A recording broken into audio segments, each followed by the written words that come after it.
Tiana Hunt, and I'm at the Ashé Center with Mr. Luther and Miss Carolyn. How you all doing today? We're doing good. great. Good. How are you? I'm doing well. Yeah, So, Asha, can you please tell me the history? sure. So the Ashé Cultural Arts Center got started in 1998, and it was a response to really African American artists and culture bearers in New Orleans, and our need for a place to be able to do the work that we did. One of the things that we discovered is that almost every time we tried to do anything, that we always had to go ask someone who didn't look like us for the key to be able to be in a place. We didn't have a place to be able to do our work. And so Douglas Redden and myself were kind of thinking a little bit about that when we were invited by someone who was doing some development work in this community, on this building in fact. And we were invited to consider the possibility of acquiring a space here. And so the two things, the desire that the community had and this opportunity kind of came along together for us to be able to create an institution that was about using culture and art as the center of what it did, as its strategy, for the purpose of human development, community development, and economic development. And we're really proud today to be able to celebrate the fact that this boulevard was just named as one of the great American main streets. And so this just happened at the last month. And so the work has been to a good purpose, and it has accomplished some good things. And so inside of that, that purpose, that mission, it became very attractive to us to become a part of this remembrance ceremony that got started really about 17 years ago when some young people here decided to get together and work along with folks who were working in other port cities to do remembrance ceremonies for places where enslaved Africans were brought to America. And that's how the Maafa got started. Now, when it comes to the Maafa, what type of crowd are you all bringing or inviting to the Maafa every year? So it is a enslavement in America of our ancestors is a sear against humanity, and it's certainly a sear against the whole intentionality of democracy here in America. And so everyone is invited. We are there to be thankful to our ancestors who lived through a hard time, hard spelled and lived in a way that we can't even imagine. So it's possible for us to be here today. And it's also an opportunity to acknowledge the fact that there was this huge wrong that was done. And it is only in doing that we are able to get to the point where we can start looking at a common future that is about we and us, that includes everybody in it. And so that's why we have taken on this motto of the past we inherit and the future we create. And so we are honoring the past, we are recognizing the past, we're recognizing the places that we've been in the story in the past, and we're filling in the narrative, correcting it, and we're moving forward to build a better world for everybody, and certainly a better world for our people. Now, I know this year is the 17-year anniversary for the Maafa, so exactly what type of celebrations do you all do? Well, I'll tell you what, I am not the best person for you to talk to about that. And so I really want to put you in the capable hands of Baba Luther, who is our producer and has been our producer for the Maafa for these 17 years. Wow. And we have a great and exciting Maafa that's planned for this year. Okay, can you please tell Mr. Luther more information about the Maafa? The Maafa will begin on Thursday, June 29th. It will go through June 29th, June 30th, and July 1st. On June 29th, we're hosting OU Order. This is a Cuban dance company from Santiago, Cuba, who will be coming here from New York City, and they'll be hosting a dance class that night of Yoruba dance, Dahomey dance, and Congo dances. And so that's going to take place here at the Ashé Cultural Arts Center, 1724 Aretha Casa Haley Boulevard from 6 to 9 p.m. And it's free and open to the public. And it's, the class will be dedicated to the great Chuck Davis, who was a really giant of a man in the United States as far as bringing African culture and dance to the United States. So that's going to be happening that Thursday evening. In addition, we will have the great percussionist Lexi Marti from Cuba and Bill Summers, the internationally renowned Bill Summers, who will be accompanying them on with Cuban and Afro-Cuban drumming. And on Friday evening, we're going to be starting at 5 o'clock.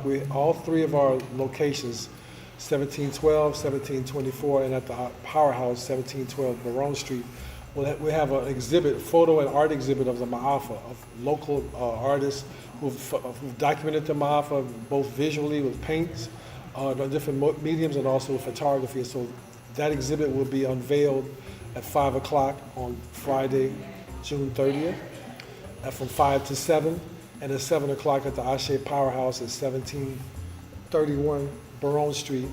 We will have a concert featuring Oyu Order from Cuba, and we're also partnering with the National Park Service with some very special surprise guests that will be announced shortly. Wow. And that's going to go from 7 to 9 p.m. That's also free and open to the public. Wow, so everything is free and open to the public. Right. And of course, the Maafa itself happens Saturday morning, July 1st at 7 a.m. in Congo Square. That's our sacred ground. We ask everyone to wear white, and we begin at 7 a.m. with a program of libations to our ancestors, songs, drumming. We'll be honoring this year, our grand griot is the great Jerome Smith. Jerome Big Duck Smith of tambourine and fan fame and civil rights hero of New Orleans. So we're honoring him that Friday night and then that Saturday morning as our grand griot. A griot in the African tradition is an elder who knows the story and the history of the people, of their village. And so Jerome really personifies our village here in New Orleans, so we're honoring him at the Maafa that day, as well as Oyu Ordo and different prayers from the faithful, all the different faiths of Christian, Islamic, Buddhist, Jewish, all the different faith, indigenous African religions. And around 9 o'clock or so, we will begin our procession, leaving Congo Square and then traveling through the French Quarter, traveling through Tremé, past St. Augustine Church, the Tomb of the Unknown Slave, where we'll stop briefly, and then we'll continue through the French Quarter. We'll end up at the Mississippi River with our conclusion, which happens about 11:30 a.m. Wow, that's awesome. Now, why is the Congo Square you all stomping ground? Congo Square is sacred ground. It goes back to even before the arrival of the French. The First Nation people, the homeless Indians of this area, utilized that vicinity as a sacred ground. They would have their annual corn harvest rituals. And so in Native First Nation people's belief systems, sacred ground is not a place where they would set up a village. It's a place that they would go to worship and have sacred ceremonies.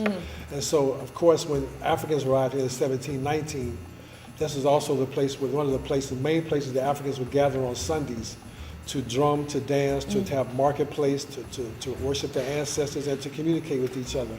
And so New Orleans is one of the most African cities in North America, and Congo Square is really the epicenter of our culture. All of our traditions, the Mardi Gras Indian cultures, our food, our second line cultures, jazz has even evolved out.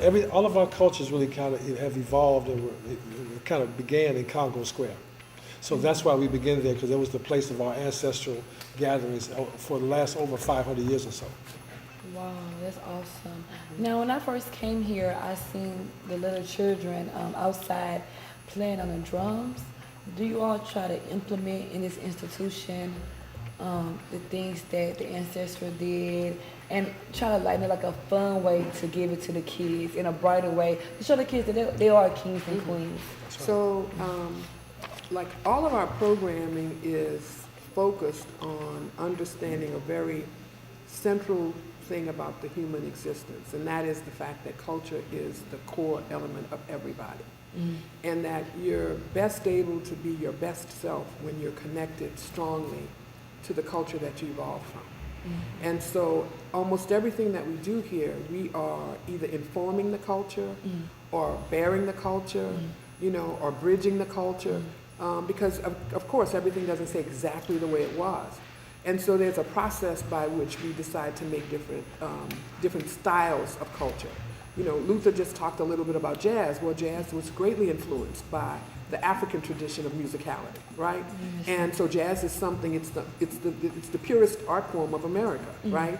Very strongly rooted in African musicality as well. And so our kids have, as time goes on, been separated from that. And so we work really hard to be sure that our kids know that there is a culture and a history and a heritage that they come from, that it is one that they should be proud of, and that it's accessible to them, so that they learn it, they know it, and it becomes a part of them as they are creating the life in the culture that will guide the life that they're going to live. And so we do that with our children. We help people who work with children to understand and recognize that. So we teach teachers about the fact of the importance of culture preservation. And women, elders, we're constantly essentially affirming and holding up the importance of being comfortable in your own skin, despite what anybody else feels or thinks about it, that you can feel comfortable being you, and then deal with the issues that come as a result of you choosing to be you. I agree.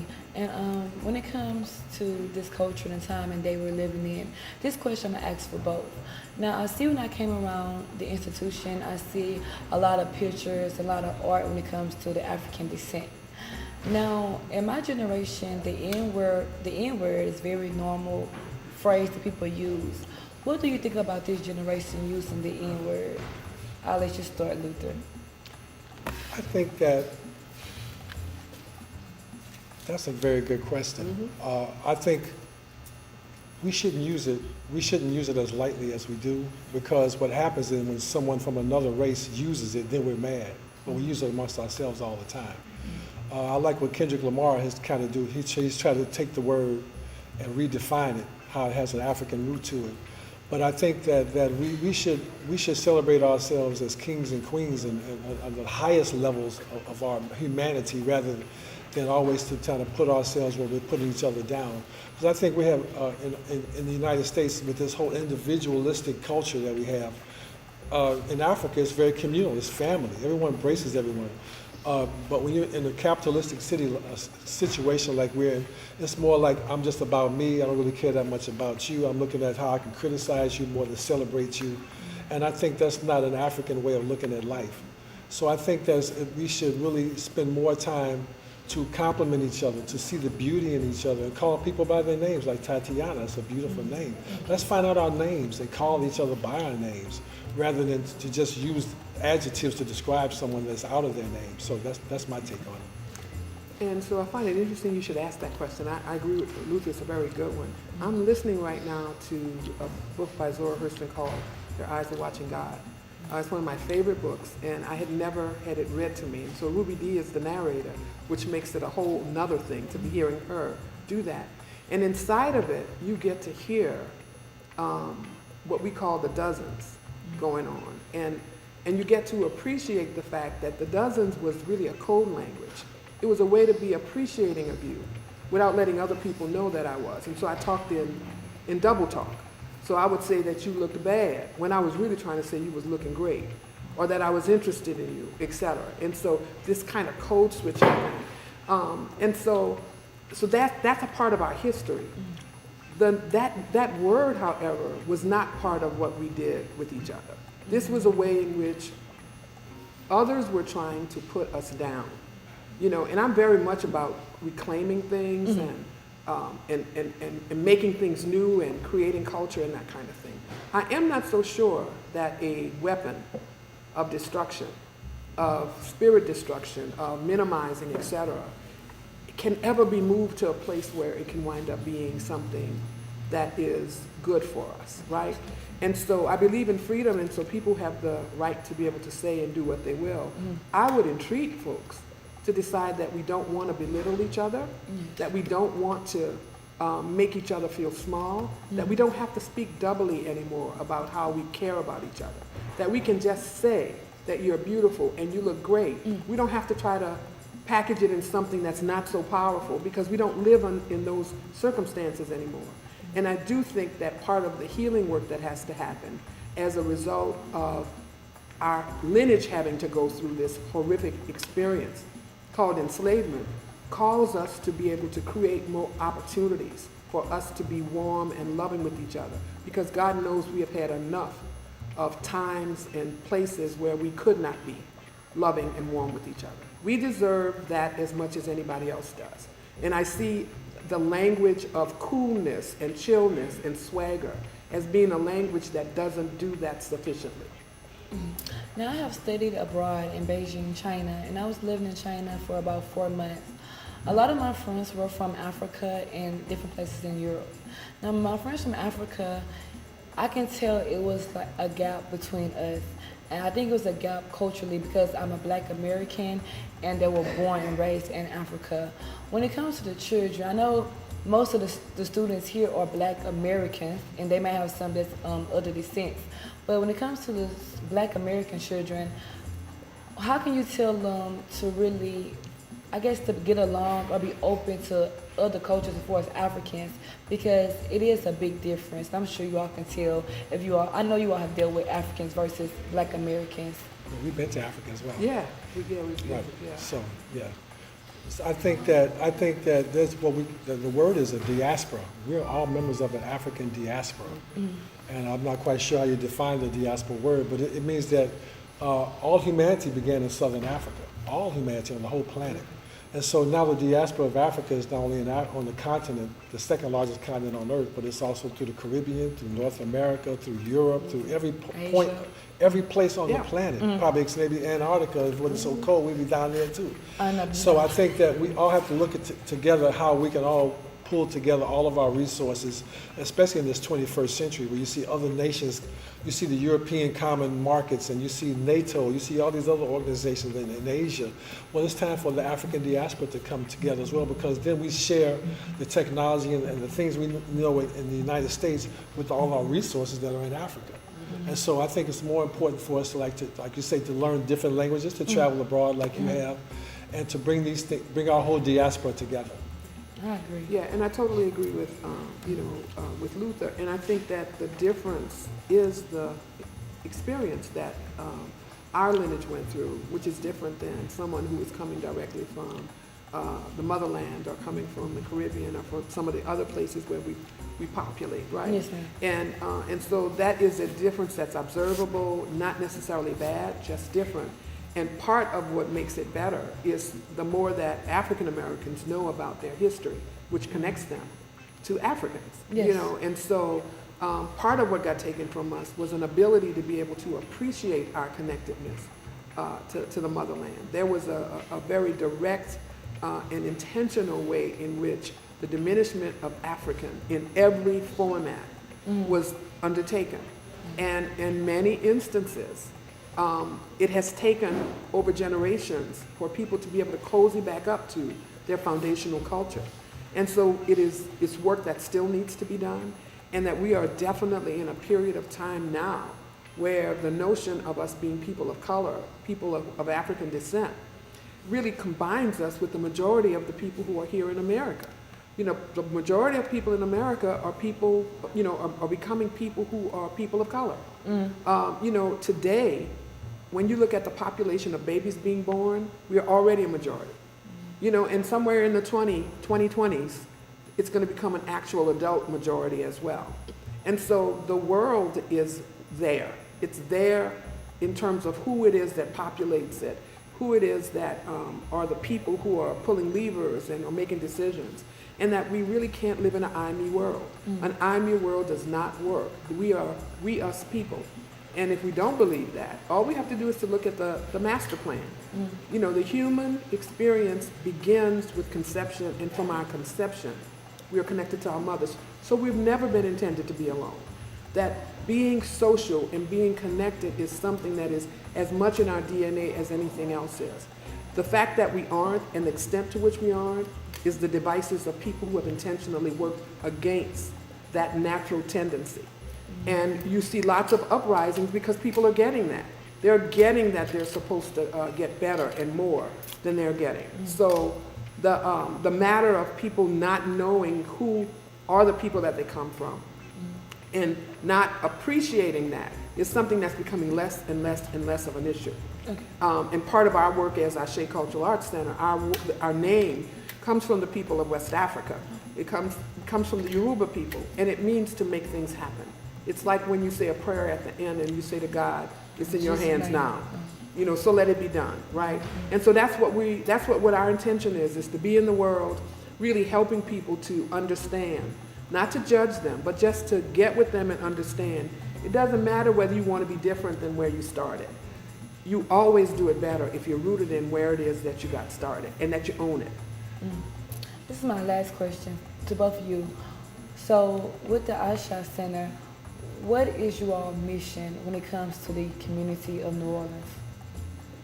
Our mission is to use culture and art. These are our tools to do human development, helping people individually become better and better and better, to reach for that excellence in themselves.